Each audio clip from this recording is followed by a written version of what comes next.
Got the inside. Does Leskala send it deep? Yes, he does. He knows he's going to have to force Rolla a little bit wide, but he leaves him space. Rolla gets the inside, coming down to the Sachs curb, but he's timid on the brakes, and almost a Vettel situation there with Yuko Leskala taking it deep, but somehow he holds on, and they carry on this side-by-side battle. Now into the south curve, and around, still on the inside. Yuko Leskala will not give way. Here they come on to the front straightaway towards Nord Curve. Someone's going to have to give here. You can't go through this thing too wide, and Yuko finally gives up the ghost and lets Billy go through, but Billy takes it a little bit too deep. Yusko's got another opportunity towards the entrance of the Parabolica. This battle will not quit. Down to the Parabolica entry. He's got the inside one more time.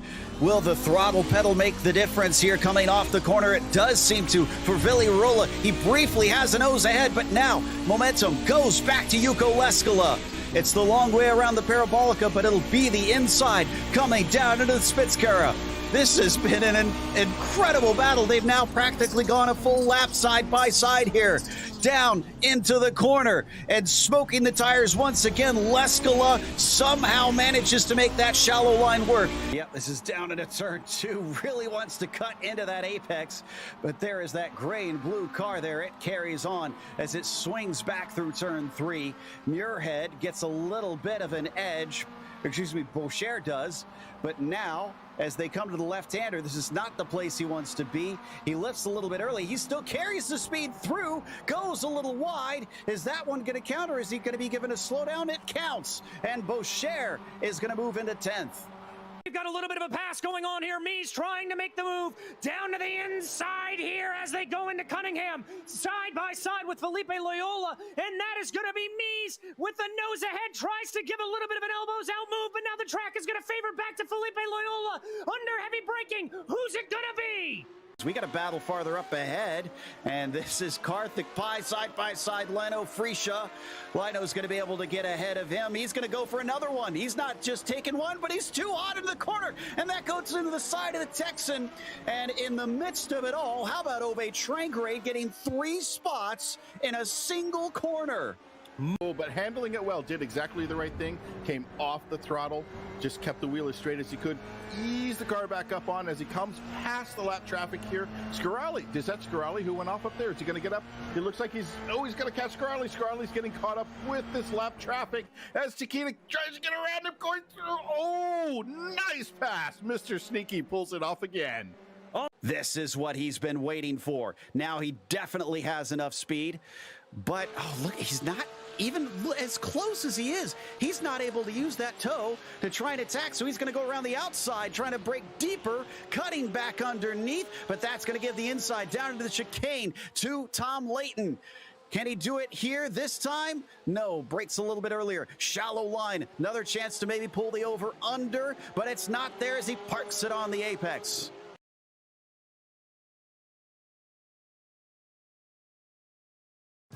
This is iRacing, the world's premier online racing game. iRacing puts you in the driver's seat to experience today's newest form of competitive motorsport, virtual racing, all from your home PC. Race virtually in endorsed series from NASCAR, IndyCar, IMSA, the World of Outlaws, Aussie Supercars and more. Take on legendary circuits like Daytona, Silverstone and the Nürburgring. Join iRacing's global online racing community and get on track today at iRacing.com.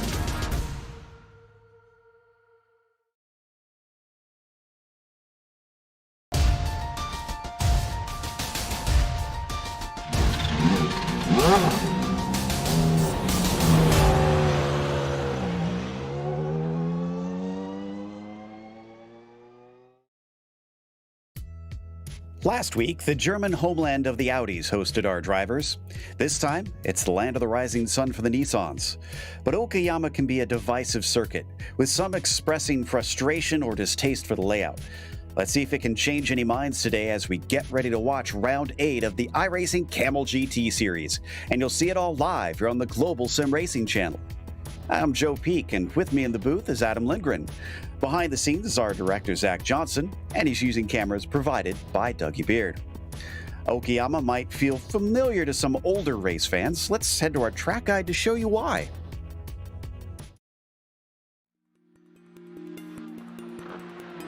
Welcome to Okayama International Circuit. Located an hour's drive northeast of its titular city, it sits nestled among the green, lush hills in southern Japan. Built in 1990, it's most well known for the two visits Formula One made in 94 and 95. But since then, national and international touring car series have come to race here as well. Otherwise, the two available layouts are mostly used for club racing and amateur track days. The full course is just under 4 kilometers with 11 turns, and the short version is a measly 2 kilometers with 7 turns. It does this by cutting out the portion between Williams and Revolver. While hairpins abound throughout the lap, overtakes tend to be surprisingly hard. The first corner, Atwood Curve, and Hairpin are the main spots where drivers can attempt a traditional pass. Hairpin makes for unique battles though. The unusually steep banking for a road course, plus the switch back into Revolver, means that holding it around the outside can reward a brave driver. However, while it is a more modern facility, runoff in some places is shockingly small, and it can be easy to damage your car. This section in particular around Revolver, Piper, and Redmond gets slightly claustrophobic. The pit entry requires some practice since you must use the inside lane of Mike Knight, otherwise you'll get a penalty. While it might not see as much use in the real world, here on iRacing, this track is part of the base content, and so new road racers will find themselves here frequently. With it being suitable for a wide range of styles of cars, it's sure to excite many of the competitors who tackle it.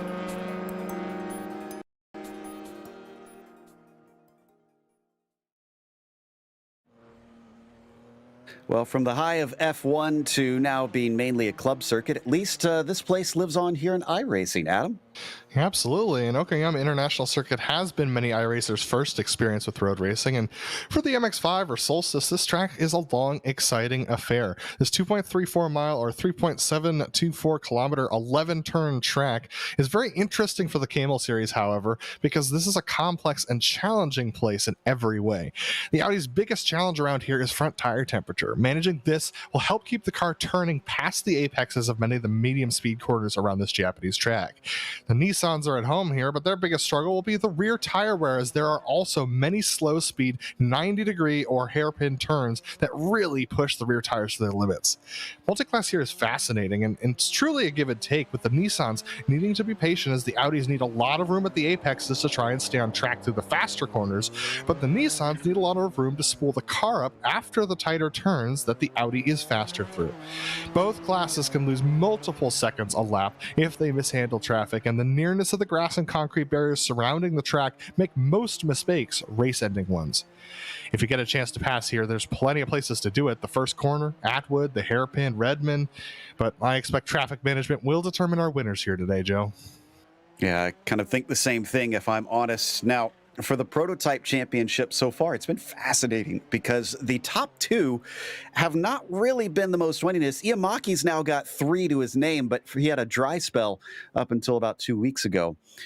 But let's see if he can try and change that again this week, as Antilopisto still doesn't have a win. And that might be partly why he is as far back as he is.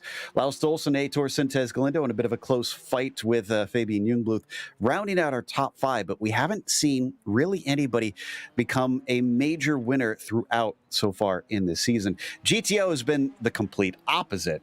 Yeah, complete opposite. Yuko Leskla right now has 2.5 wins over Escaleta Niemi, so the man could get both of his drop weeks and still be ahead of Esco by 18 points. So he's got a lot of buffer room right now over second place Esco, who's been having actually kind of bad luck recently. Marco Lay, on the other hand, is a little bit closer to Esco, only about 14 points back. And then Villirola has been climbing his way forward, but unfortunately, having missed a couple of rounds, he started this a little bit too late to try and catch up to Yuko. Jamie Hamill-Smith rounds out your top 5, 101 points back of your leader. Now, as for today's race details, it's going to be slightly different because this is the endurance format for this series. Normally they run 40 minutes, but it's 60 minutes today. It's open to setup, and they have no spare car, but they will have to make a stop on pit lane for fuel. And of course, they also have those drive-through penalties, which have not changed. So a little bit longer, but less wiggle room out there. 17 and 25 for drive-throughs and disqualification. Before we get to the racing, we want to mention the Majors Garage, which you should check out because it's the home of free Baseline Plus setups. Get help from any of the Garage coaches 24/7. Sign up now for awesome, affordable monthly subscriptions, telemetry, coaching, and more at majorsgarage.com. Or use our special discount code, MajorsGSRC, for 10% off. Got a link in the description below that'll take you right to the website. Now, as we take a look at the times, we've got Sean Campbell on the provisional pole for the GTPs, and then Leskala on the provisional pole for the GTOs. That's not great surprises, but a big surprise for us that we are seeing, and an emotional one, is Ian Haycox is already back and driving, and I can't say welcome back enough to this man. Ian Haycox, if you hadn't heard, got into a motorcycle accident with a truck or lorry, and unfortunately had to have one of his legs amputated below the knee, I believe his right leg. So he is back driving with a potentiometer attached to the steering wheel, just rigged up really jerry rig style, and the dude's doing well. He's qualifying in 5th position, so that's unbelievable for a man who's lost one of his limbs, coming back, doing the throttle with a potentiometer on the steering wheel, and to be qualifying now in the top 6. I truly have a little emotional, Joe. Yeah, I mean, I know we're supposed to stay impartial, but I think we're going to be cheering on the 14 a little bit today. So let's hope for a good race for Ian. Most of our GTPs have already qualified. It looks like Lepisto manages to get himself into 2nd on that one. Laus Olsen continuing his spate of speed that we've been seeing lately and getting himself into 3rd. But we've got Joseph Mudrack coming across, is yet to set his first lap. Should have enough time for both of them. Let's see what this one sets for him. Oh, nothing. So he really does need this 2nd lap, or else Mudrack is going to be starting from the back of that prototype grid. Yeah, for a moment there, Escaleta Niemi had 2nd place in the GTOs over Villirola, but Villi just pipping Esco on his final lap. So that's going to be interesting to see Yuko and Rolla really race it out at the beginning of this race. But Joseph Mudrack, you're seeing right now, still needs to set that time. It's just him and Jack David Spickett, as you mentioned, as well as Michael Kazbrina, who in the Audis, who have not set a time. But actually, that's a little bit more drivers who have set a time than we're used to seeing. Usually we have about 5 drivers who choose not to set a time. Yeah, so glad to see most everybody getting in and dig it in. But also another announcement that's been pretty cool in recent weeks is the return of the GTP moniker, which is obviously what we call the Nissans here in this series, back when IMSA ran the Camel series in the 80s and 90s. And with IMSA, of course, running once again up at the top, the drivers will once again run under that name. So that is very cool to see that return after a myriad of names for the prototype class. And as coming across the line, Mudrack finally puts one on the board. It is an 18-4. That'll put him in 16th. That's still a little ways down the field, but at least he's a few positions up from where he was before. Checking to see, no, we have no other cars that are able to set a time from here. So that means our grid is set, and it's time to go through our starting order. And as we mentioned, Sean Campbell is on the pole once again with a potentially another one-off return. We'll see if he can make that into a win. Antti Lepisto is going to try and stop him and help his championship hopes. Laust Olsen starts from third. Can he get win number 2 in this series here today from that position? Philip Lake back up to the prototypes again. He's been swapping back and forth lately. He'll start from fourth as Artu Yamaki, or perhaps a disappointing fifth for him in qualifying. Ove Trangerade starts from 6th as Fabian Jungbluth, a handy 7th for him. Glad to see him get some speed here. Javier Mosquera will be P8, and Heitor Sintez Galindo will be P9. You've got Stephen Warkup starting inside the top 10 as Robert Plumley comes off a podium back in Lotus 49s at Monza earlier today. He'll start from 11th. Martin Krajcik will be 12th. Then you've got Gianluca Gabbiani in 13th, Doug Cloud in P14, and Emerson Gaudin in 15th. After that, we mentioned Joseph Mudrack not long ago, starting from P16, and Robert Abrota in 17th. Then it's Cam Porter in the 18th position. Jorge Zuniga in 19th. Randy Huff starts 20th, with Jack David Spickett going to be the last on the grid in the prototypes. Then for the Audis, we got Yuka Leskola on pole with Villi Rolla in second position. Escaleta Niemi running out in third, with Mark Ole, a great qualifying for him, up in the fourth position. Franco Scurry continuing to improve up to that fifth spot for his starting position. Ian Haycock's inspiring return at sixth. Then we got Jamie Hamill-Smith in seventh on row 4 next to Hideki Koivisto in eighth position. Andre Schumacher qualifies ninth. Not the greatest qualifying for Andre, to be honest. Lauren Laskin down in 10th position. They got Mika Tupola lined up in 11th with Najan Cameron in the 12th position. We got Silver Piermetz in the 13th spot with Anthony Lanzaro in 14th. Harry Weir's going to line up in 15th with Ryan A. Brown and Andreas Schuster rounding out the drivers who set qualifying times. So we got Michael Kusbrina, who did not set a qualifying time, rounding out your 39 cars for today. Indeed. So a pretty healthy field and a track that honestly about half of it is perhaps a little difficult with traffic. And we saw some traffic interplay back at Hockenheim, Adam, but as we look at the weather here on screen, I'm wondering how that will affect Leskola and Rolla. To me, that's the big talking point here in the GTOs, because Rolla seems to have finally taken the fight to Yuko, but will he today? Well, desperate GTPs splitting up that battle will absolutely be the thing. So both these drivers have to really note when the GTPs are coming through and try and make that their advantage over the other driver. If Villiarola can pip Yuka Leskola and keep him stuck behind a slower GTP as they're exiting some of these slower corners, especially through the final section through Redmond and Hobbs, he might have an opportunity to run away from Yuko. So that'll be very interesting. But the GTPs can lose 3 to 4 seconds tucked in behind the GTOs from Revolver all the way to Mike Knight if they're not careful, Joe. So they're going to be very desperate to get by. Interestingly, I'm checking my stats here, and I don't see Sean Campbell having attended yet this season, at least in the prototype. So let's see how he fares with his first time out pretty late in the season. As the Porsche pace car is away, Campbell has control of the fields. Let's see if he goes early. He's definitely holding them up. He is waiting a long time for this one. And now he is on his way. Green flag is out here in Okayama. Not the greatest of starts from Lepisto. He's got a threat from behind with Laust Olsen looking down to the inside into the first corner.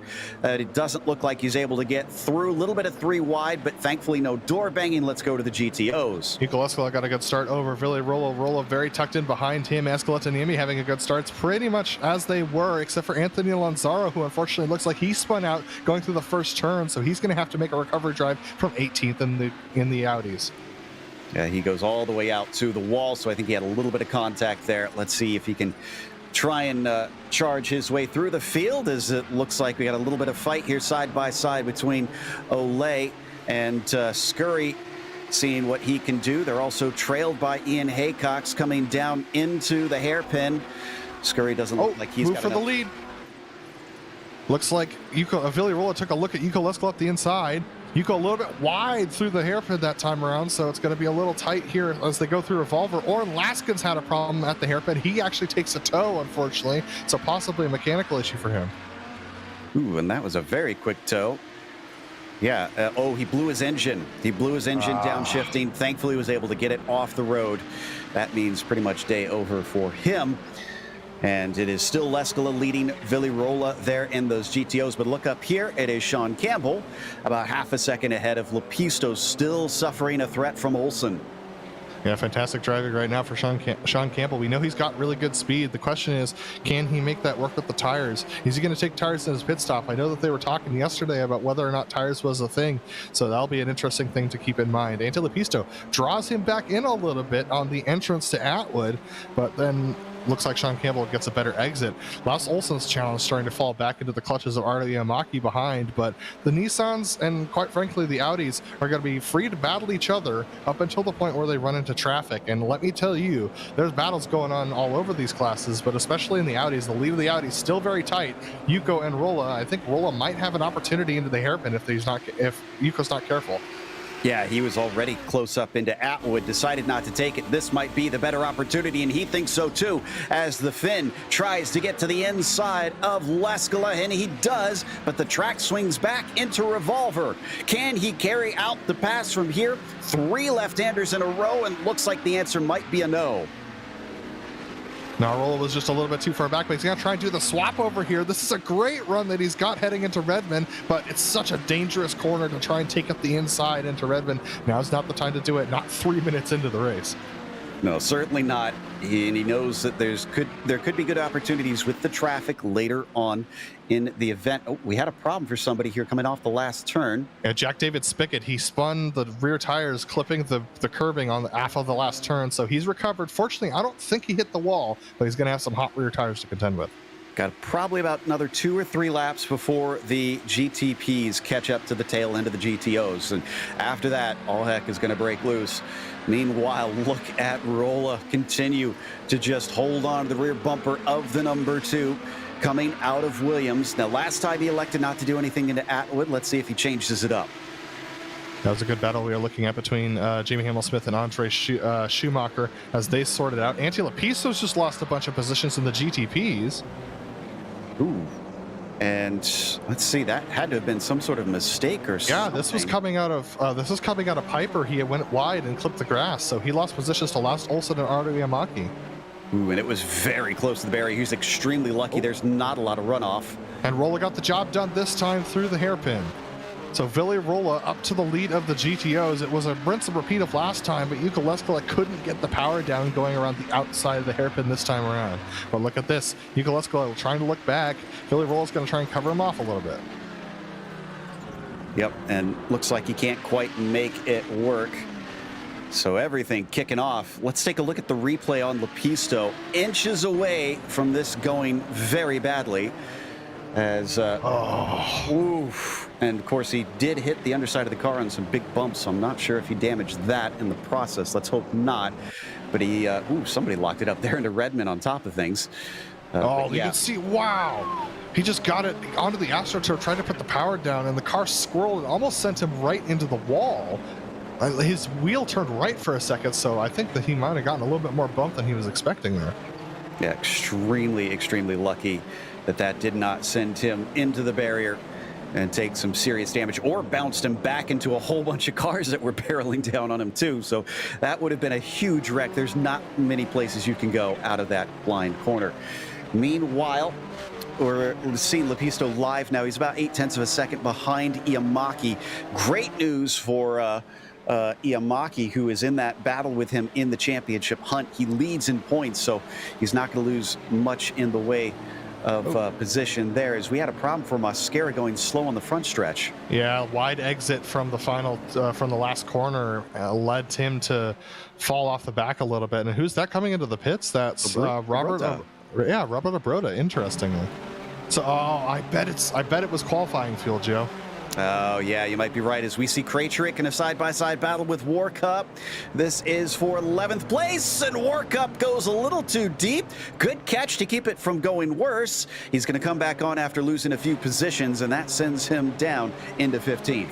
Yeah, and now we've got a nice battle between Joseph Mudrack and Javier Mascara as they dive towards the hairpin as well. That's going to go benefit to Mascara as Mascara is able to get past Warcup, or Mudrack rather. Wow, mid-pack has certainly seen quite a bit happen here on lap 5. So Mascara now into 13th. And unfortunately, we've had a DNF from Anthony Lanzaro. Looks like Oren Laskin had a meatball flag for some reason. And Robert Abrota on the 28 has also left the servers. So 3 cars very quickly out for very different reasons. Yeah, Laskin was the engine blow, so that's why he has the meatball flag. So he's back in there, probably repairing his engine at this point. Ian Haycox has been passed by Jamie Hamill-Smith, but look at this, another move trying to be done here, very close as they go through turn 1. Gabbiani trying to make an attack on Sintez Galindo, but Aitor is going to be able to hold him behind. He'll retain 8th place for the time being. Don't forget, pit stops should be a thing in this race for the drivers. I don't think we'll see anybody save enough fuel to go beginning to the end. But we'll keep an eye on it. Ooh, and Zuniga had another issue, this time coming, I think, out of the first corner. He's going to get it rolling once again. Oh, we got a pass going on right now between Ardo Iamaki and Laust Olsen as they're battling side by side through the hairpin. Oh, Laust almost gets out to the outside of Ardo, able to hang on to it, but Ardo makes the pass. Just got pinched down a little bit down through Revolver, and that puts him under the clutches of Lepisto now. Doesn't try and take an immediate move on that one. And look behind him, Phil Lake coming over to the GTP, still within the top 5. Yeah, absolutely. He was battling for a win yesterday. Now today, down in, the top, in 5th position. I think he's got a good opportunity if he plays his cards right when it comes to the pit stops. We got the Audi traffic starting to come into play. This is Andreas Schuster in 15th position as the GTPs are trying to go by. Yep, all going to duck to the inside, and I think this might be... Yeah, this is one of our cars that's a little ways back compared to the others. We're going to get a little group of 3 up in front. There you see as we ride on board with Campbell. And this is actually probably going to be a pretty good spot to catch them.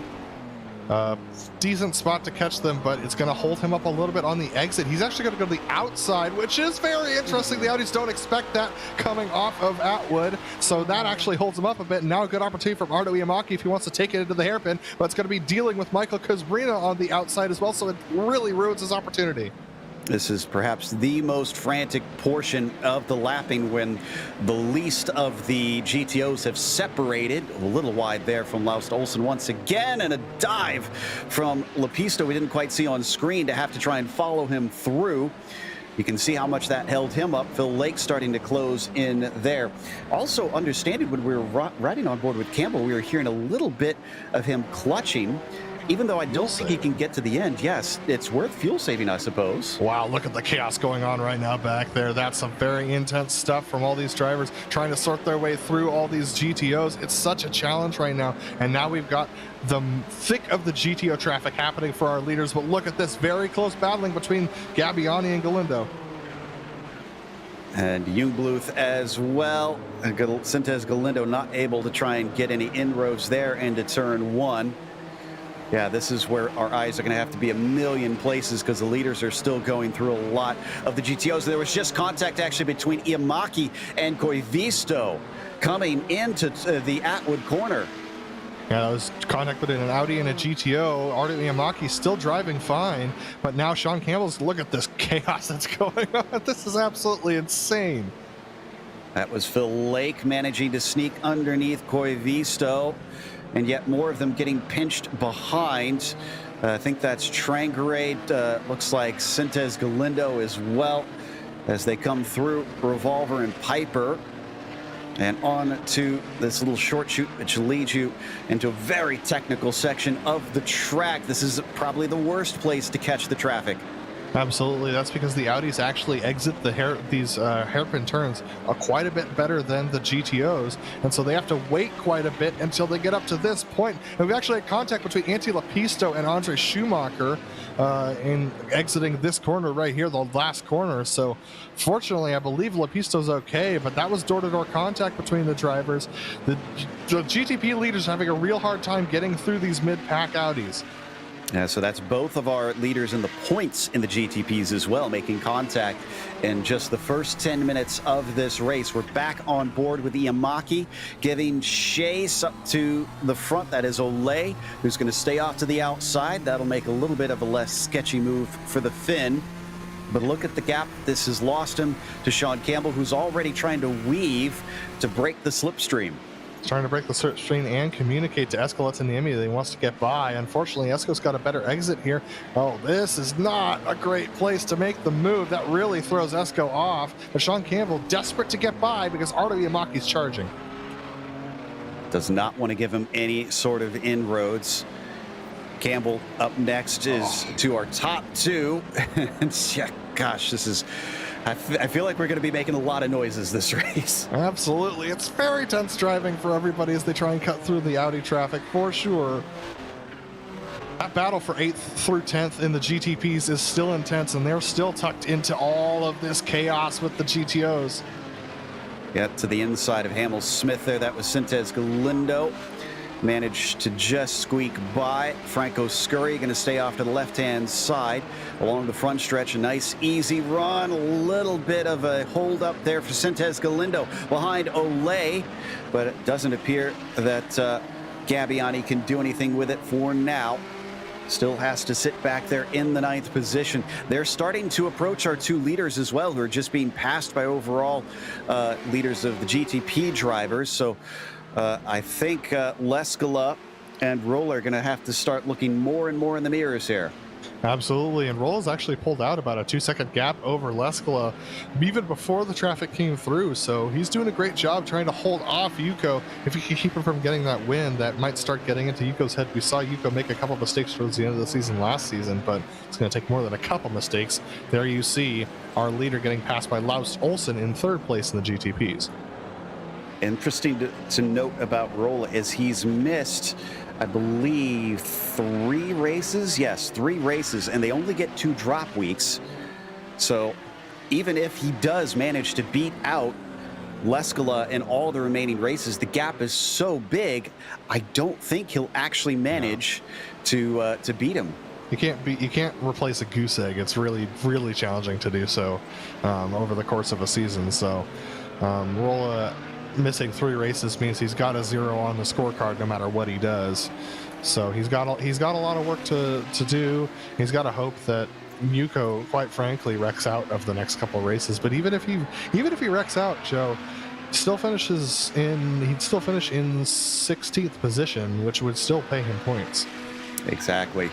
For those not understanding what we're getting at here, essentially Leskala can just finish in 2nd place in points race the remainder of the season if he desires. I don't think he will, but he is in a very comfortable position. As we come back to this battle here for 4th position, Marco Lay being chased by Franco Scurry and Hamel Smith in tow. Yeah, absolutely. Franco's going to take a look towards the hairpin. Such a challenging braking zone for these Audis, and looks like Marco Lay's going to be able to hold him off. Jamie Hamel Smith tucked in behind them as well. Honestly, if you get someone who's braking conservatively into the hairpin, it could really bottle up a group of Audis if you're not careful. And that's exactly what's going on right now with Marco Lay and Franco Scurry. Franco not really able to make his way forward on Marco Lay. He's probably going to have to wait at least until the exit of the last corner into the 1st corner or into Atwood. Coming up out of Hobbs now. Hamel Smith not able to cling to the back quite like Scurry is on Ole. Onto the main straight. We'll get a whiff of that slipstream, but I don't think Franco will, as he has a very bad exit, and so does Hamel Smith. They all spread apart. We got a flash in the back of the screen of Haycox, who did lose 1 position from the start, but the 14 is running in 7th. Battle for 12th on GTPs is very hot between Krajcik, Mascara, and a battle in the lead of the GTPs. Sean Campbell and Arto Iamaki were side by side to the hairpin. That was a very late braking move from Arto to try and make that work. And that was not due to traffic. Ardo had run him down and just gotten a better exit out of Atwood. So he is starting to put the pressure on. The 6 really wants to get himself another victory. I think the 3 is trying to do fuel saving as well. Oh, the 19 spun around. That's Hideki Koivisto. Been a bit of a bad day for him, and he's going to take a tow. Wow, okay, so it must have been a bad hit. We'll try and investigate that a little bit later, see if we can find out what happened there. In the meantime, up at the front, Iamaki chases Campbell, but the more they battle, the more Laust Olsen is going to start to run them down. Absolutely, Laust within a second of these guys now. They come up to the back of Ryan Brown, who's our trailing GTO driver. He's going to actually miss the apex a little bit of Williams, so that gives Campbell and Ardo an opportunity to cut through the inside. Laust Olsen actually losing out a little bit from that. Man, Ardo Iamaki, let's see whether or not he can get another run up here. I'm not sure. I think Sean Campbell might have actually been trying to lift and coast a little bit into the hairpin to save some fuel. I know that the GTPs, they definitely, yeah, I think he's lifting and coasting, Joe.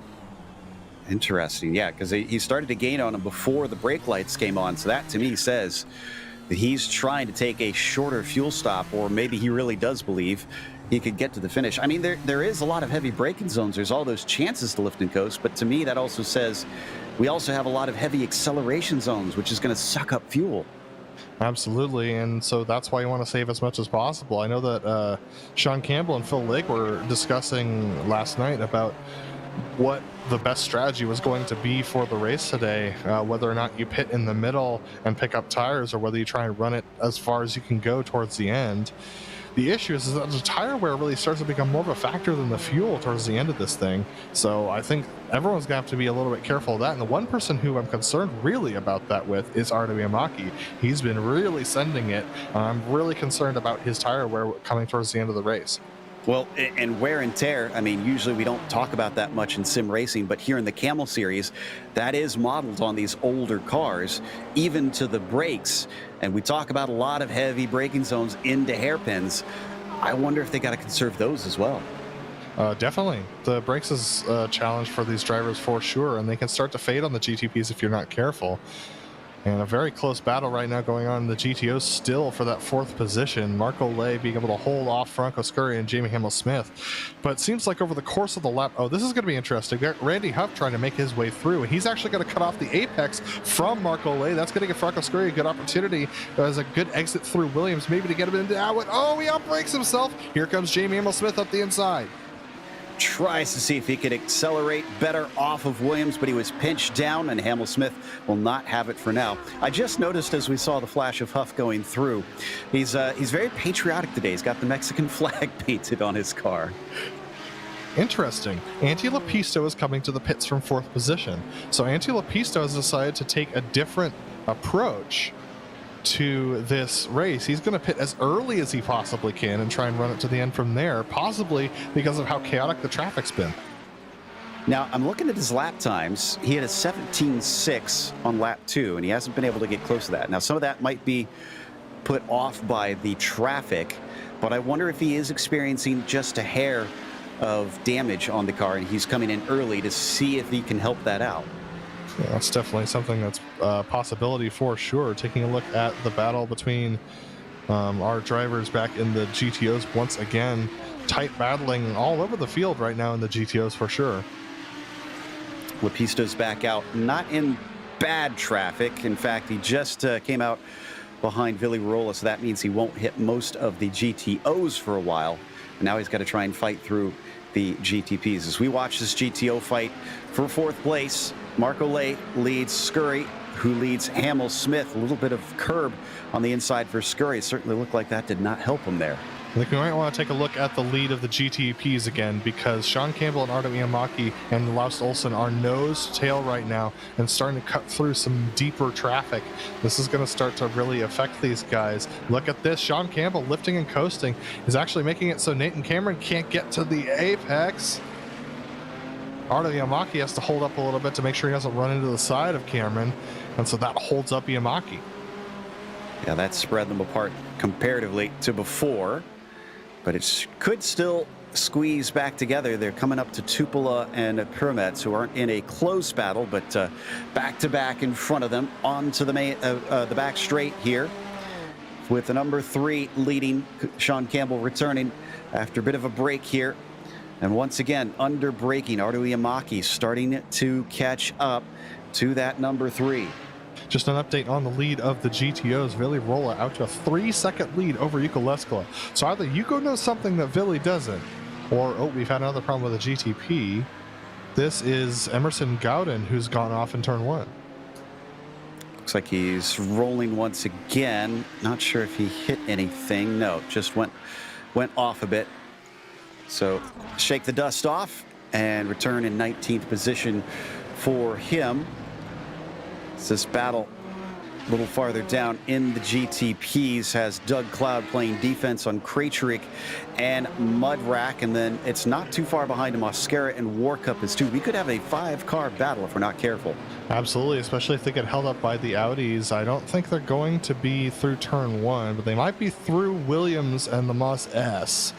So, oh, look at this. This might be an opportunity. Nope.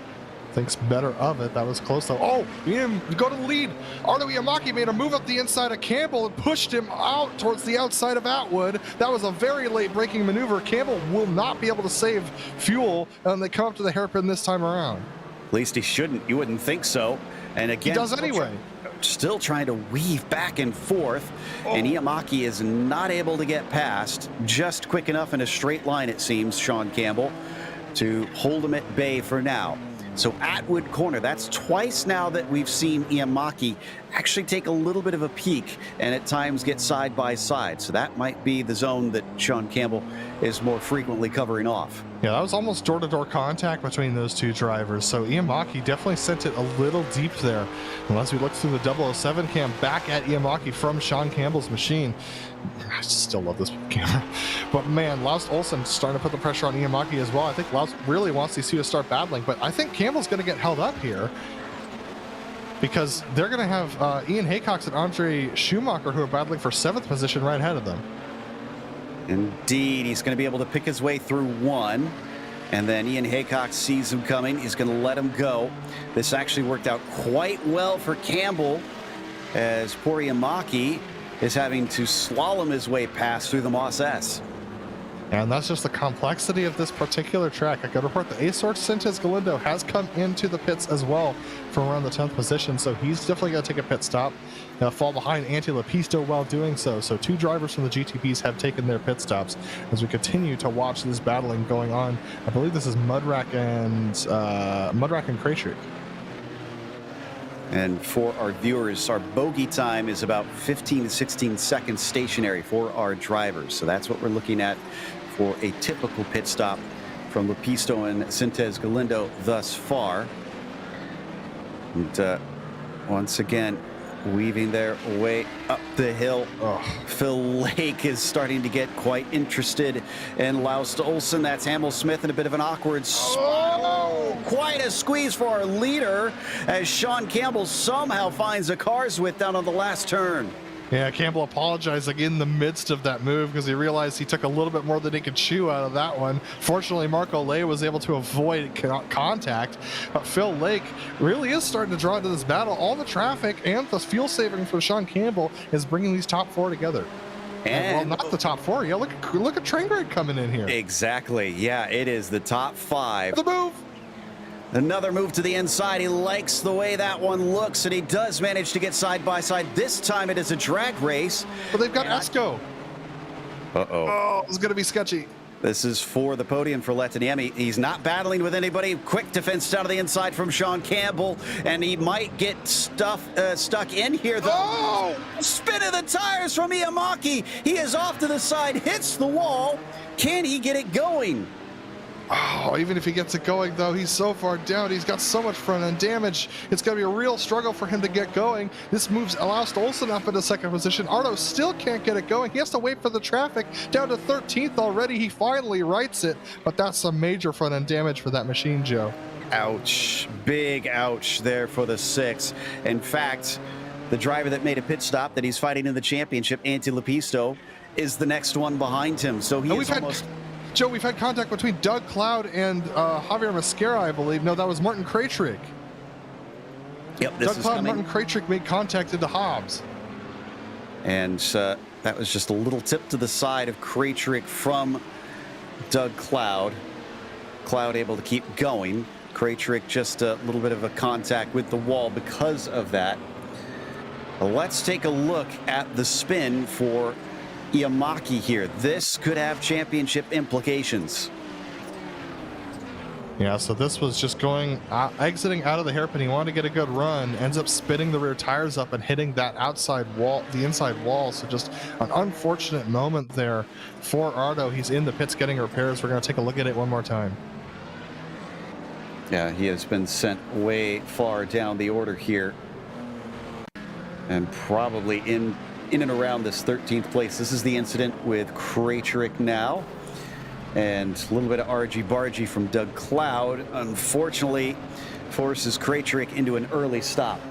Yeah, Doug thought he had the inside there, but Krejcik turned in a little earlier than he would have wanted to in that particular situation if he wanted to avoid contact. So unfortunately for both Doug and Martin, that's a little bit of damage for both of them. Phil Lake, though, right on the back of Laus Olsen, and look, he's fuel saving too. That's Sean Campbell right in front of him.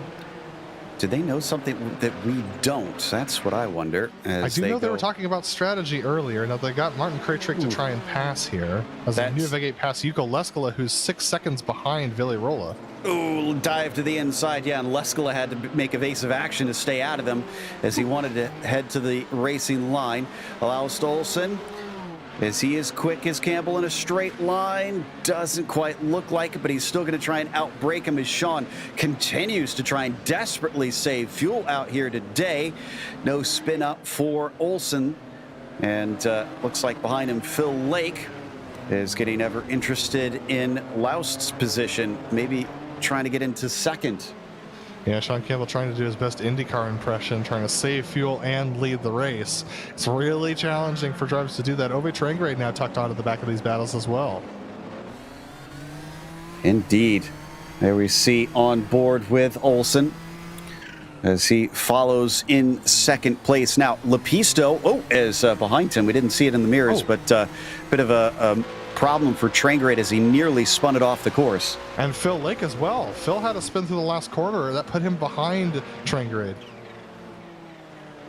Okay.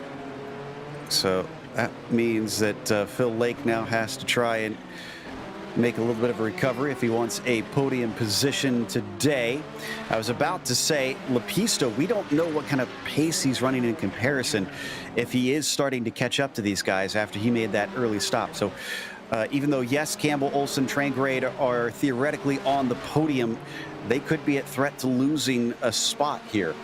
Yeah, Lepisto's been running high 18s, low 19s compared to low 20 from Campbell that lap. But Campbell's been running high 19s, low 20s. So Lepisto has been increasing his pace. He spent 36 seconds in the lane. And he's right now 29 seconds behind our leader. That puts him in the lead if they come to the pits soon. Yeah, there you can see the differences. He's definitely making time. And in the end, that's really the biggest factor there on whether or not he is putting in quicker laps, because he will get track position if he keeps that up. But Joe, Sean Campbell's been saving fuel. So it's not just cut and dried that Lepisto would pass him. Good point. Because Campbell will have a shorter stop. But so did he save enough fuel? Yeah, those around him then are the real ones. Laus Olsen, Trangrade, that we haven't seen evidence of them saving up to this point. Here you see Trangrade approaching from behind, trying to see if he can get to that number 12. And as we mentioned not long ago, we're not missing anything with the GTOs. Roll is still 6 seconds ahead of Leskala and looking unfazed. And once again, Olsen trying to get some overlap down through the hairpin, but does not work out. Important to note that Andy Lepisto took tires in his fuel stop and still had a 15.9 second stop. So It'll be interesting to see whether Sean Campbell chooses to take tires as well. I know that Phil Lake probably is going to have to after that spin off of the last corner. But if Campbell chooses not to take tires, he could have a very quick stop. But if he does take tires, I'm pretty sure LaPista will pass him. So he might not have an opportunity. And if you're going to get tires, now is probably the best time to do it. But neither of our leaders come into the pits because we just crossed the halfway mark. Nobody at the top of the GTPs are coming in right now. So looks like not many feeling like tires are the way to go. No, you're committed at this point. If you're this far into the race, I think you're fairly committed to making that work. Now we're looking at the battle now between Marco Ole, Franco Scurry, and Jamie Hamill-Smith. Ole's been doing a good job to hold off Franco, who held off Mark over the course of the beginning of this race. These three have been inseparable ever since we got about 5 minutes into this race, Joe. Yeah, and they haven't changed positions either. It's just been Mark, Franco, and Jamie in that 4th, 5th, and 6th place, respectively. Oh, and unfortunately, Hamill-Smith could not avoid it. So Franco, Scurry, and Jamie find don't back up into the field. Thankfully, everybody misses Jamie there. Both of them wind up victims to that mistake from Franco. Yeah, unfortunately, just a misshift there from Franco Scurry, and Jamie Hamill-Smith powering out to try and make progress and couldn't quite do so. So still trying to recover is Jamie Hamill-Smith off in the gravel trap. There you see him coming back onto track. Such a hard break. And there go our leaders. That gives an opportunity to Laust Olsen. Can Olsen maybe have it going to turn 1? He's thinking from a long ways back, and he's going to try and get his nose into there. Not quite. Yes, thankfully they were able to avoid it. Certainly brought a lot of dirt onto the track as you saw him kicking up the dust. Well, the pucker factor starting to increase for Laust Olsen right now. It is indeed. He's getting a little bit tense now and coming onto the backstretch. Is this a good enough exit behind the little contact between Trangrade and Natoon? Yeah, that's going to give an opportunity to Phil Lake as well. So we might have 2 passes possibly into the hairpin. Phil Lake's looking at it. Oh, he can't quite get there, though. And look at this. Sean Campbell being held up a little bit by Franco Scurry, who's the last car left from that 3-way battle. And Ove Tranger is going to get held up a little bit here as he gets us to hang out behind Franco, who takes the next corner wide. Phil Lake's got a good opportunity if he can get the power down. Does he want to take it into Redmond? Thinks better of it. Yeah, as tantalizing as it is into that left-hander, as slow as a corner as it is, just not close enough. So coming around once again, this is basically last call. If you're going to try and split it halfway past here, there's not much of a point. And no, none of them will be coming in this time. Still your leader, Sean Campbell in the GTPs. Rolla, your leader in the GTOs. Absolutely, and so many battles going on. Oh, problem for Doug Cloud? No, Doug Cloud coming into the pits. That's what's going on. So Doug Cloud decides to take it around the halfway mark, Joe. And Hamill-Smith is pitting in probably to repair some damage. Ooh, someone's spinning back there. That was Phil Lake. Phil Lake is prone across the road. He finds a clearing and gets it out of harm's way, thankfully. But he's losing a lot of positions. He's down to 8th. This one was his own doing. I think the curbs upset the car on the exit of Williams. Absolutely. He just had his tire on screen. Sorry, that's Olsen. Once again, almost managing to get by. Absolutely. Olsen trying to take it very deep into the hairpin, but he's absolutely sliding the car around the outside to try and make progress on Sean Campbell. Sean's probably like, guys, please, I'm just trying to save fuel. Leave me alone.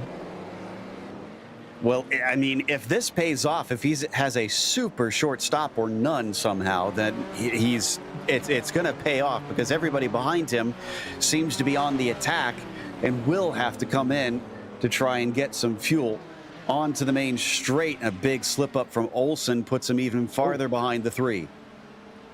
And Mika Tupel has had a problem. This is a weird place to have a problem. This is coming out of Mike Knight, and he's backwards. I wonder if he had some help there.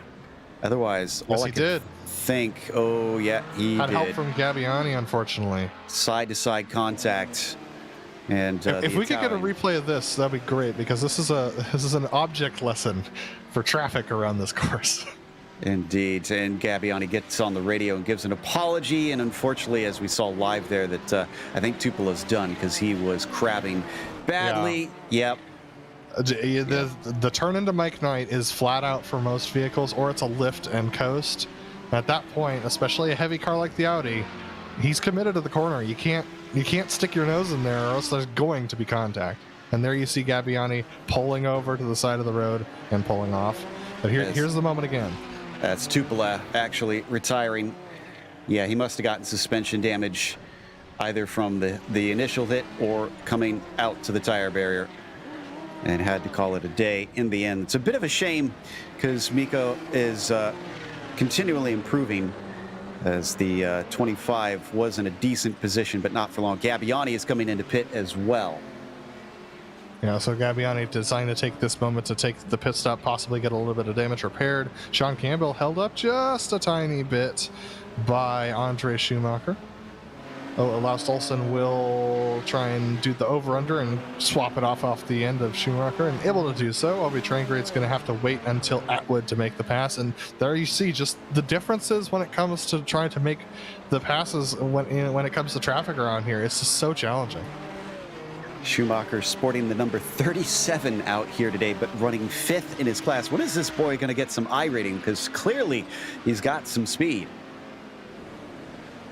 I don't know. 1.3K is his current I rating, and I'm sure he has the pace to be up there with the 2.5K drivers. So if there's something to keep your eyes on, if you want to keep track of Andre Schumacher's progress up the I rating ladder.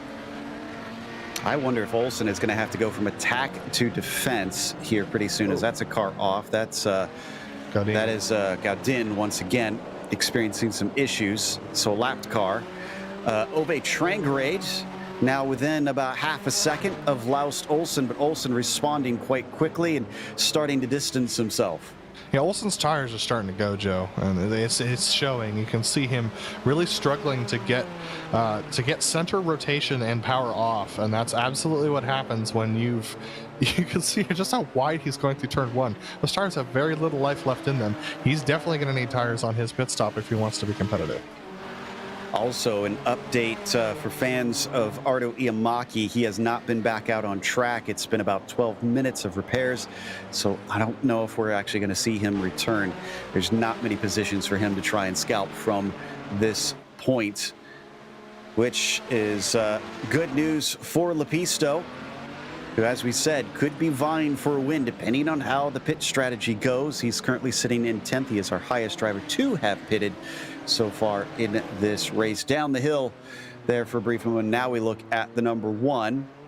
9 seconds up to Mosquera in front of him. 25 seconds to our leaders, Joe, and the shortest time through the pits that we've seen from the GTPs has been 32 seconds. So right now he's got a decent opportunity to pass Campbell in the pits. Certainly looks like it. And the good news is he's really not got much in the way of traffic. Yeah, he's got Ian Haycox in front of him, but Mosquera is 8 seconds up the road, so he's not going to be catching him at least for a few laps, if that. And he can just hot lap to his leisure as we watch Sean Campbell come out of Williams. Laust Olsen not quite as quick currently. I heard another driver enter pit lane. Looks like that's Gaudin. So I think he may have gotten a little bit of damage from his off that we didn't see. Now, if you're wondering why we've been focusing so much on these GTP leaders and not our GTO leaders, Billy Rolla is up to a 6-second lead over Yuka Leskola right now. And that is a significant lead when it comes to battling with Yuka Leskola, who's been so dominant over the course of the season. Yuka looks like he has a little bit of front left damage. I'll have to go back and find where he got that. But that might be affecting his drive off the corner. And since there's a lot of right-handers around here, it's definitely going to be something that's going to be affecting him. Undoubtedly. Number 2 in P2 here today. Leskola maybe calm behind the wheel. We don't know. He could be feeling like everything's according to plan. If he gets a quiet second place, that's still enough to take him to another championship eventually this season, if he just keeps racking those up as we head to the 27. Now this is Doug Cloud. Oh, and a bit of a bad spot, does not want to wreck Rolla there. Our current leader checks him up. That means Kraytrick is able to run some time down. Kraytrick has finished his pit stop, so he's on it. No, they're both on the same strategy here, actually. Cloud with a bit of a long stop comparatively, though. Absolutely, 26 seconds for Cloud, so I believe he took a full tank, so that puts Kraytrick at an advantage when it comes to the weight of the cars as well. Went back and found the damage from Ukuleskala. This was actually from jumping the curb at Mike Knight, coming down off of the curb, ended up punching up his left front fender. So Ukuleskala carrying some damage from the curbs around here at Okayama, not something we say very often. No, they're pretty flat, and certainly don't seem to usually upset the cars. And here's some displeasure from Gianluca Gabbiani. Some very passionate Italian. Yeah. I can take a guess what a few of the words are, unfortunately. He continues on in 12th place. But we watch Laust Olsen, and heading into the pits inside of them, Randy Huff is going to take a stop. He's very slow into pit lane. Now that is strange. Huff has been struggling all day, unfortunately. So he did have a little bit of an issue coming out of out of Mike Knight. So he hopped over the curbs and came into the pits from there. Aha. Okay. Well, sad to see for the 38 here today, and Olsen starting to get closer. And I think Campbell knows it. He goes defensive once again. But look at this. They've got Schuster and Leskala in front of them. That's not for position, but it could play a part in it. We had a problem with Robert Plumley. Yeah, no, he blew his engine. Lane. Oh. Blew his engine downshifting into the first corner, unfortunately, so he's going to be out of this race. Now, going past Yuko Leskala is Sean Campbell and Laust Olsen and Ove Trangrade, so this is actually going to hold up Olsen and Trangrade and give Sean Campbell about a half-second buffer. A sigh of relief from inside the number 3, and Olsen finally able to get through. Trangrade is going to follow him. Leskala in his own race, so he doesn't want to give up too much time. Well, Plumley retiring means that a couple other drivers are promoted. I think most significantly, Joseph Mudrack. Now, he still needs to make a pit stop, mind you, but he's up from 16th to 5th right now. Absolutely. Taking his pit stop would put him back around 10th position. So he would lose about 5 spots, but still, that's going to be 5 spots on the day for him at that point. Plumley just towed, so actually he'll be up probably around 13 or 14 spots by the end of the day. Approaching our leaders now is Sean Campbell, Laust Olsen, and Ove Trangrade approaching Willy Rolla. And Olsen got a good exit there, so he'll be fine. Well, Olsen didn't, rather Campbell did. Olsen under pressure from Trangrade. Trangrade's been very interested in that second place for quite a few laps now, but we still haven't seen pit stops for any of these 3, and that could really change the complexity. I almost feel like if they see a big chunk of GTOs coming up, if I were Olsen or Trangrade, I'd pit then. There's not really a big chunk of GTOs left, Joe. The biggest battles we have going on are 9th and 10th that we're seeing just ahead of these guys. That's between Franco Scurry and Nathan Cameron. Franco Scurry and Silver Pyramids. Silver actually doing a good job. We haven't mentioned him today, but up to 7th position on the day. And then just ahead of that is the battle for... well, I say that, but the battle actually for 6th and 7th is not that hot right now. So it's just really that battle between Nathan and Franco and Silver. And look at this, a little bit of a holdup there for Sean Campbell through turn 1. Laust Olsen very loose off to the first corner. And Mudrack comes into the pits. Aha, so we'll get an idea of exactly where he lies in terms of strategy. But yeah, I mean, Olsen has got to be uber eager in this part of the track, because he knows that this is where Campbell has been lifting and coasting the most and could try and manage to get fully through. That's Scurry and Piermetta just in front of him.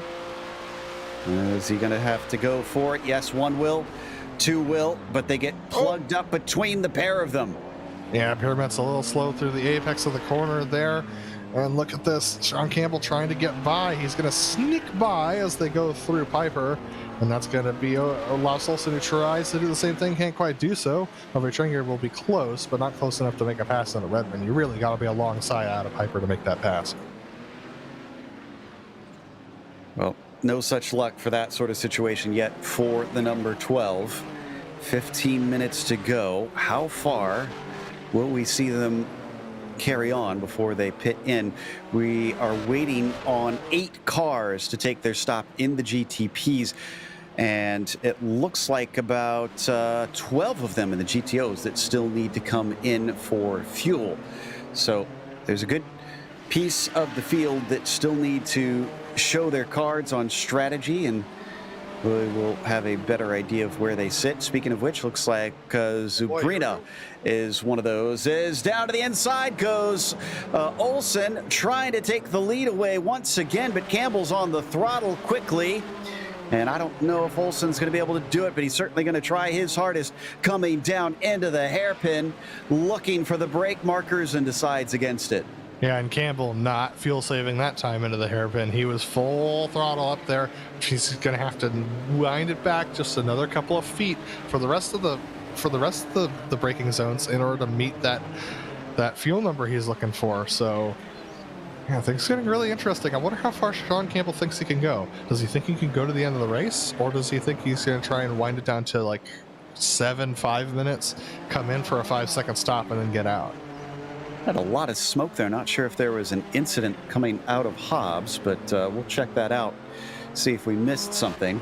So just for the viewers' edification, it's about 20 seconds lane transit time, not counting time in the pits. So a 5-second stop would be 25 seconds in the lane, and right now Antti Lepisto is 24 seconds behind Sean Campbell.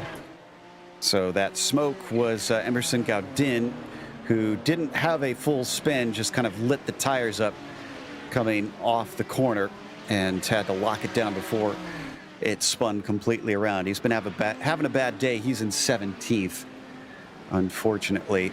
So we watch him try and hold off Spigot. Or no, he's a lap down from Spigot, so that's not for position. Just want to make an update on Ian Haycox right now. Still in the 6th position.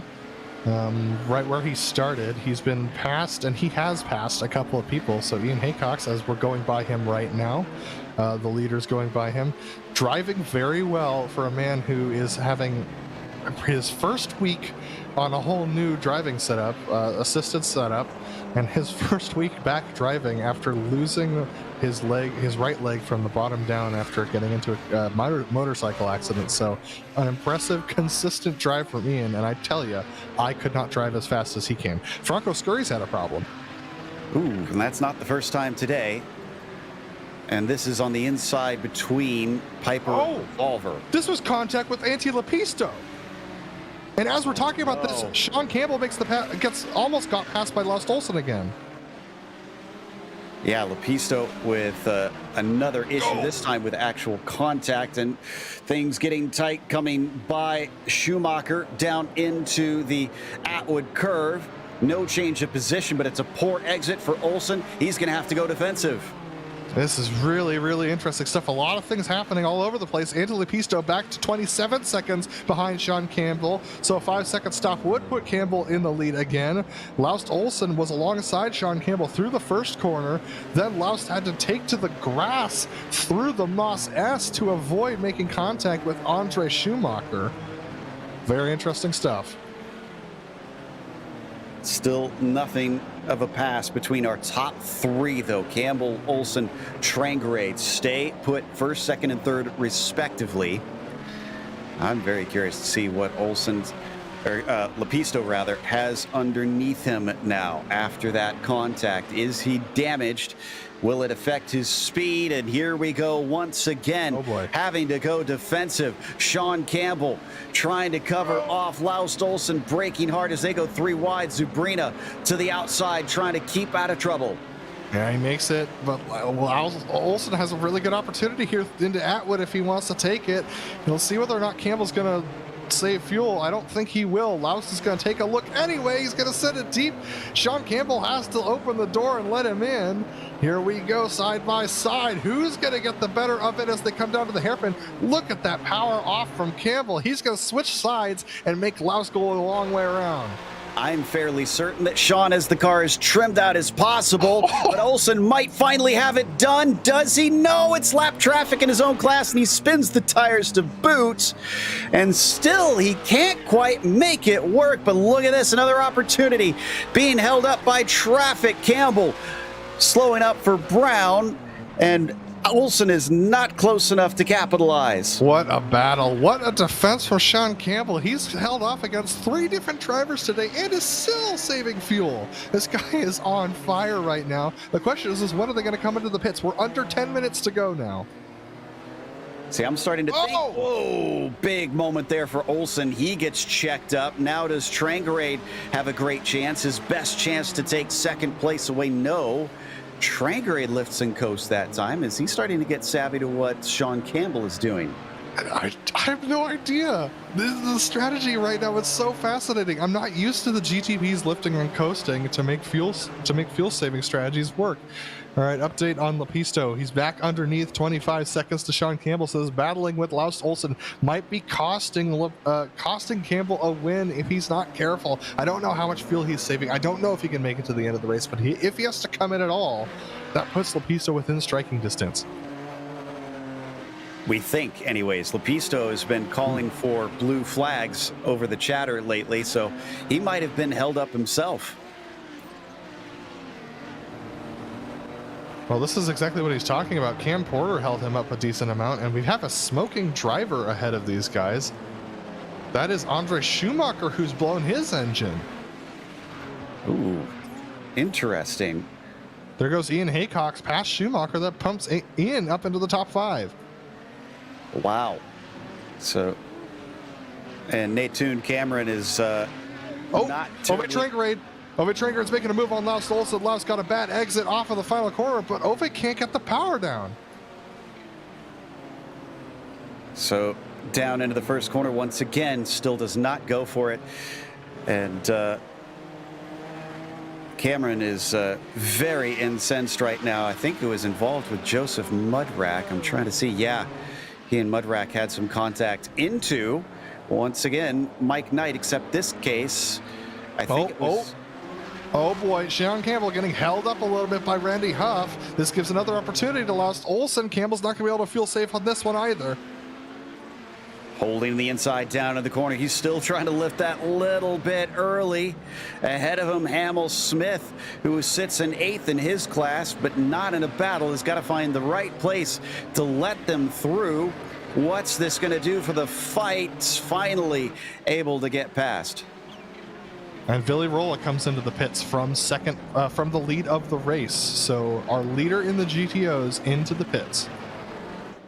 Also, a bit of a comment on that situation between Mudrack and Cameron. It looks like as we got a driver pitting in. Oh, and he might get a penalty for that. Laust Olsen going a little bit wide onto the grass. Will he be safe here?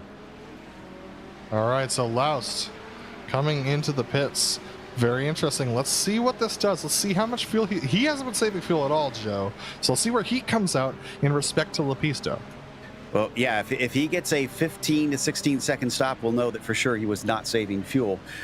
And we'll see if he gets any penalty for that pit entry. I was trying to say that between Cameron and Mudrack, that was a bit of netcode that caused the contact as he was being lapped. So 11.5 seconds in the box. Lepisto's gone. Lepisto already 10 seconds ahead. Wow. Yeah, a huge gap. Well, and Galindo, or not, it says Galindo, Olsen has been battling a lot, let's not forget. There's been tons of side-by-side. That can't have helped. But it looks like the 12 probably saving a bit of fuel comparatively. Yeah, this is going to be very interesting, Joe. So Laust Olsen, he saved a little bit of fuel compared to Lepisto. Lepisto might have played it a little safe on his fuel stop as well, considering the fact that he pitted so early. He pitted at the 45-minute mark.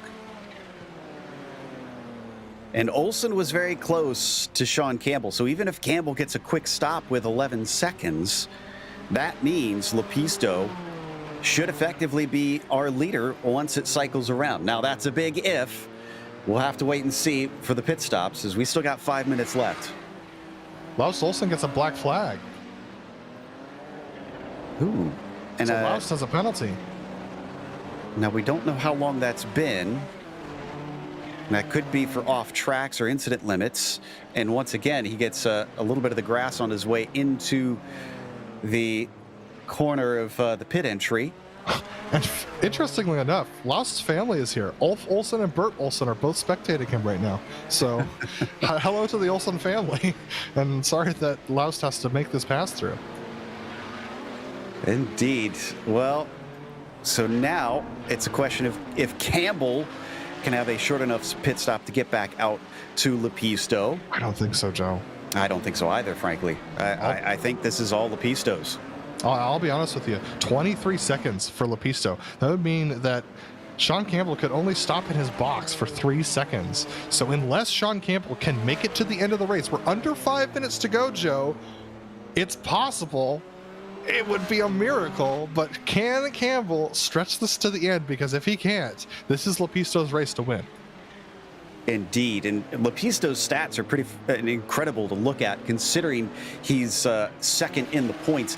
He hasn't had any wins. He hasn't had any pole positions, but it's 6 top 5s, and all of them naturally are top 10s as well. 6 top 10s for him. So just consistency has played in his favor. Now he's got to hope that a lot of drivers still need to pit in here, because if they don't, he's only going to get a 6th place. So no top 5 today if that's the case.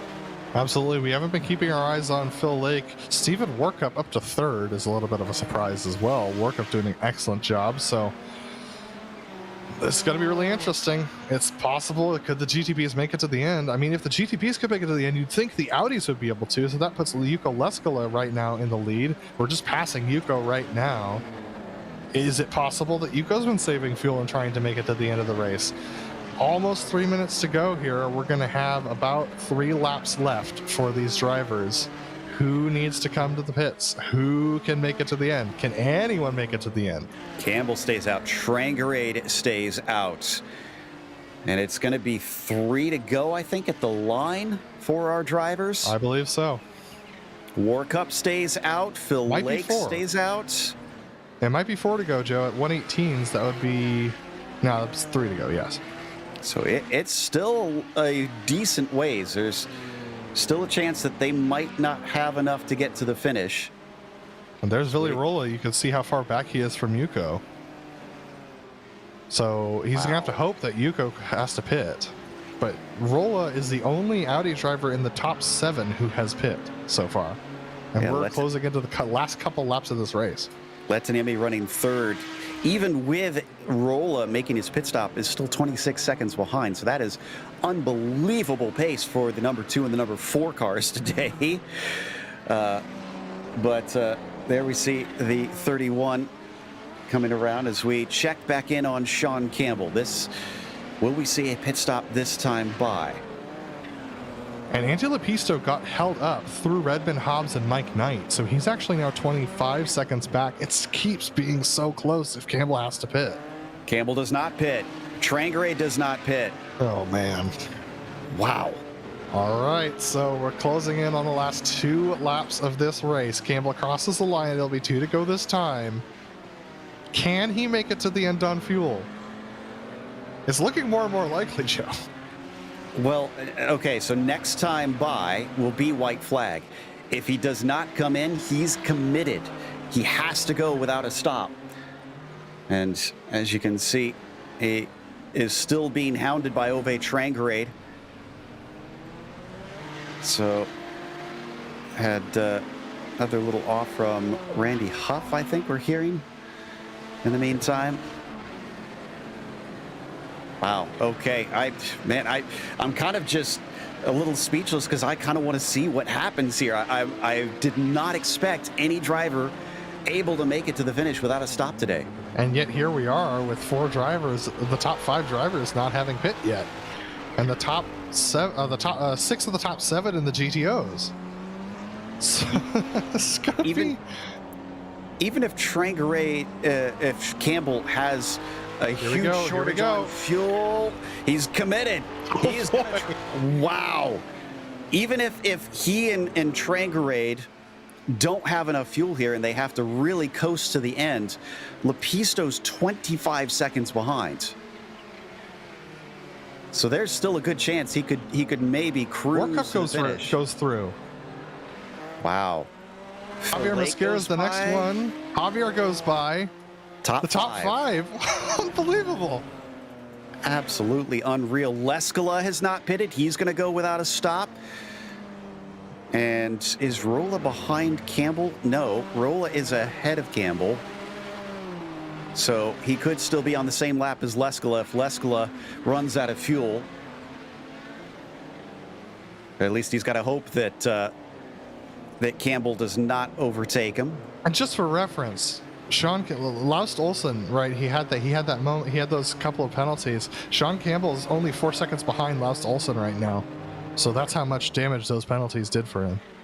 And he had to come to the pits for a pit stop as well. But Campbell, what a drive! Saving fuel, battling with people all race, and he's going to come home with the win if he could just get the power down off of these corners. Ooh, and a little bit of a squirm from Trangerade. He really wanted it. And yeah, it looks to me like Campbell has done it here today as he takes the win here at Okayama without a stop. Trangerade's going to get second.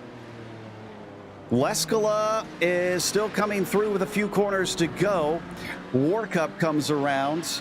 He does look awful slow here, Leskala, but he's got a huge gap. It's still about 15 seconds. His short shifting is Leskala. He's coasting his way through the final couple of corners with 15 seconds left. Esko Letaniemi is okay, he finished. Okay, thank goodness. So Esko's finished, and Yuka Leskala is gonna win here without a stop as well. It's a little tight, it looked like, but he made it to the finish, and Rolla is not able to beat him today. So that explains why he had a little bit more pace on that one. Yuka ran out of fuel in the first corner, Joe. Wow. So no celebratory slides and drifts for him here today. That's going to take us to a quick break. We'll come back with the official results as well as driver interviews, so stick around. This is iRacing, the world's premier online racing game. iRacing puts you in the driver's seat to experience today's newest form of competitive motorsport, virtual racing, all from your home PC. Race virtually in endorsed series from NASCAR, IndyCar, IMSA, the World of Outlaws, Aussie Supercars and more. Take on legendary circuits like Daytona, Silverstone and the Nürburgring. Join iRacing's global online racing community and get on track today at iRacing.com.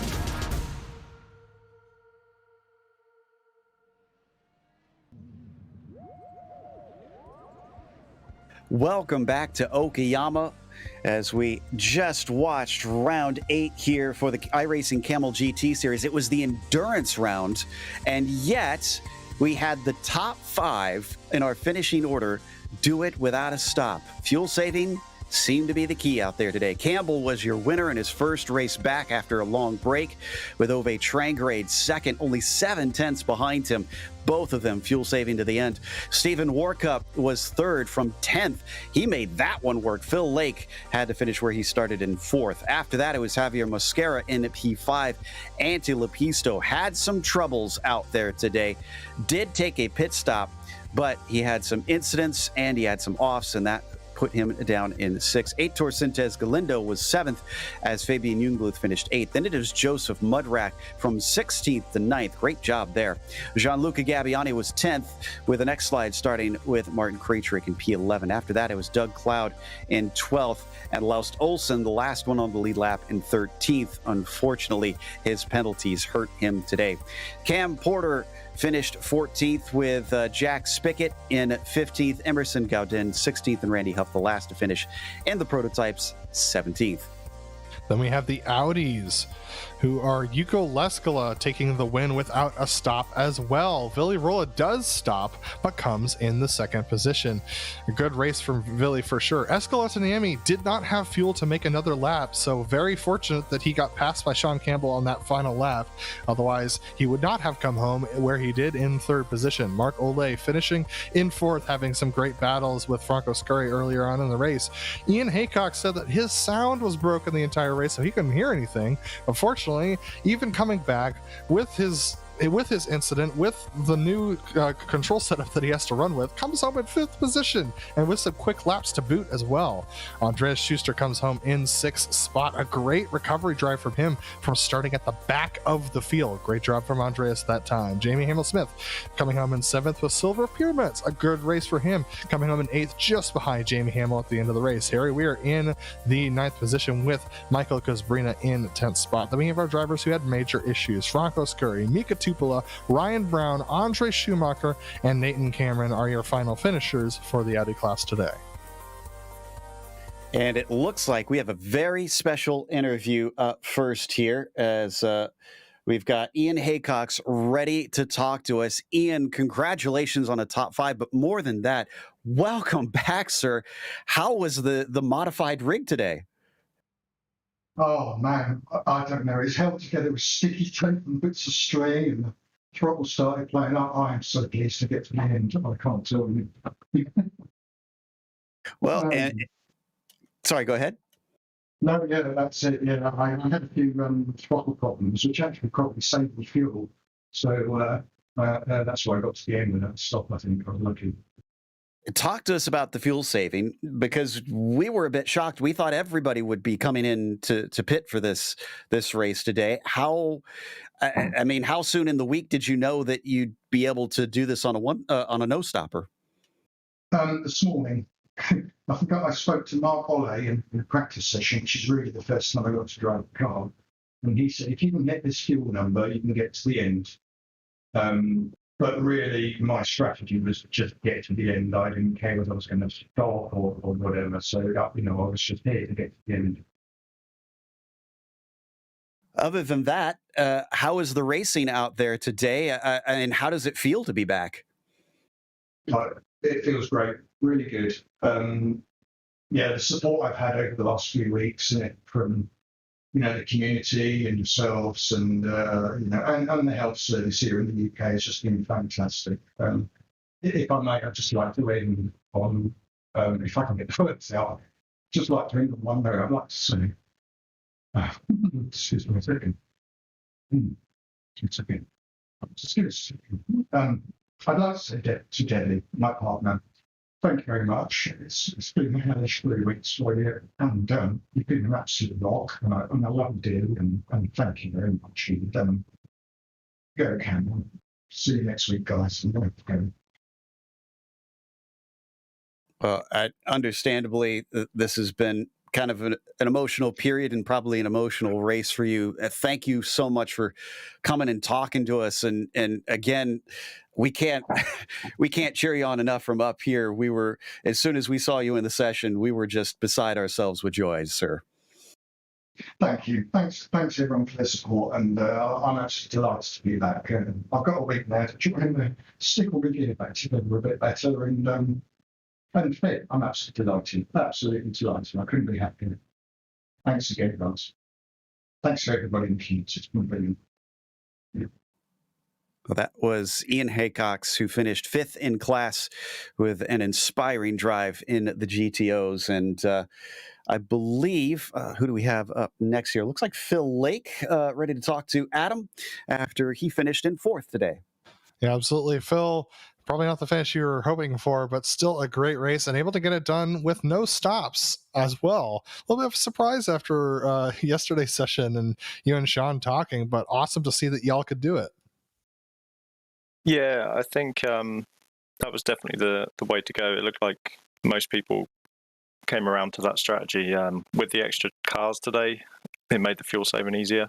Yeah, I'm just super disappointed that with the spin, because I would have been in that top 3 fight and at least with a chance to see how that would have ended up. So it's a shame, but But I've been out for quite a while, so I'm just happy to have a solid race. Absolutely. It's great to have you back, Phil, and awesome to see you have that solid race. We know your pace is really good today.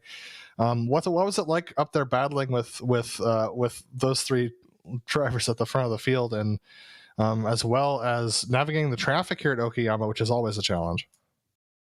Yeah, I mean, with a fuel-saving race like this, there's not a lot of battling. It's kind of working together in a kind of there's no agreements or anything, but there's no point fighting with anybody. There's no point slowing yourself down with a battle or whatever. So you're just hitting your fuel number and hoping everybody else isn't.